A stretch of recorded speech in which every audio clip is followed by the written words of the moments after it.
Greetings and welcome to another impressions video here at Words About Games, and today we're going to be looking at Bloodstained Curse of the Moon 2. Curse of the Moon 2 is the latest entry in the 8-bit nostalgia-fueled spin-off to Indie Create's Kickstarter-backed Bloodstained franchise. Players embark on a brand new journey as the swordsman Zangetsu, who once again must battle his way through a demonic stronghold, teaming up with allies old and new along his way to hunt demons and destroy the demon castle. Koji Igarashi, one of the original creators of the Castlevania series, returns yet again to supervise another game that is basically Castlevania in all but name. Where last year's Ritual of the Night was a spiritual successor to Konami's classic and long-dormant series, and particularly Symphony of the Night, Curse of the Moon 2 is a loving recreation and continuation of the 8-bit NES entries in the franchise, from the gameplay mechanics down to the visual style, controls, soundtrack, and more. If you have a strong nostalgia for Castlevanias 1 through 3, or retro platformers in general, then you'll find a lot to love in Curse of the Moon 2. Also if you're a fan of the previous Curse of the Moon, but that probably goes without saying. This isn't just a game that's been inspired by those retro games, this is one of those retro games, bringing forward all of the gameplay styles and mechanics of a classic NES action platformer for better or worse, albeit with a stable frame rate and crisp, clean graphics. There are a couple of considerations for a modern audience, but literally only a couple. When you load up the game, you're able to choose between veteran or casual difficulties, which changes exactly two things. Casual features unlimited lives and no knockback from damage. Everything else about the difficulty of the game is exactly the same. I very quickly appreciated the casual setting simply because I disliked losing all of my lives and having to start a game over in 2020. This is a tough old game, as it probably should be given that it could have fallen directly out of the 1980s. If you told someone that this was a straight up port of a classic NES game, they'd have very little reason not to believe you. You'll need to learn not only enemy and boss attack patterns, but also get to grips with the roster of characters at your command. As you play through the game, Zangetsu will be joined by new allies, who you can switch to at any point. In the first episode, you'll be joined by Dominique, who can jump further, has a longer attack range, and can heal herself or others. Robert, who can wall jump and uses a gun as his main weapon. And Hachi, a dog piloting a mech who can hover, walk across spikes, and become briefly invincible. Learning each of your party members' strengths and weaknesses makes traversing each level a lot easier.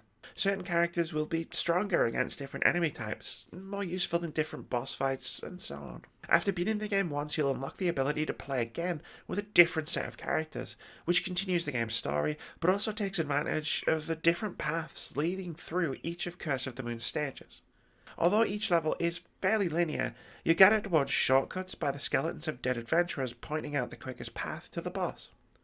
Off the beaten path, you'll find longer routes and occasionally secrets, but sometimes which characters you have will dictate which directions you can go in.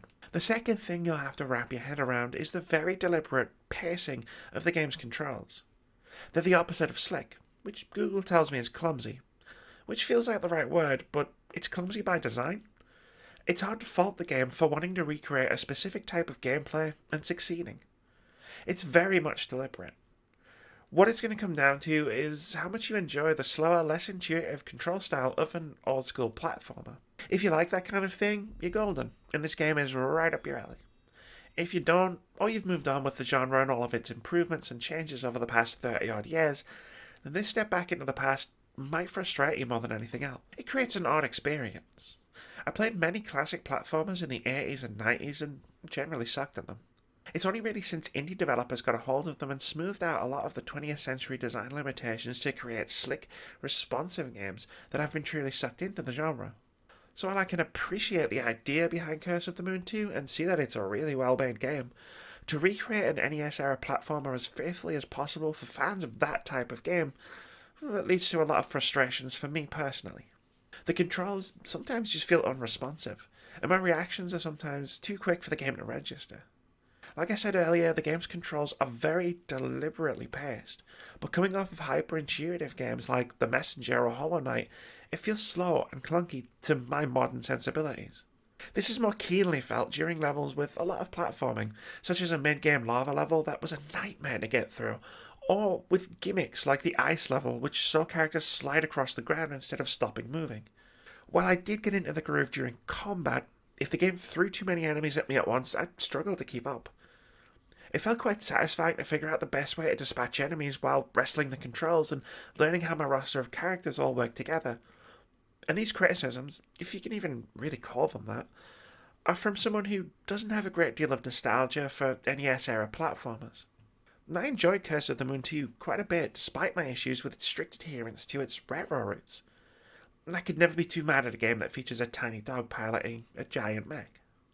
I enjoyed the boss fights and enemy variety, and the character swapping works really well, thanks to each of the potential party members feeling really distinct and unique from a gameplay perspective. It also has a fantastic 8-bit soundtrack and some great pixel art. How much enjoyment you get from the game will depend entirely on how much you loved retro platformers and how much you still love playing them today. Thanks very much for watching this video. If you enjoyed it or found it useful, consider sticking around here at Words About Games.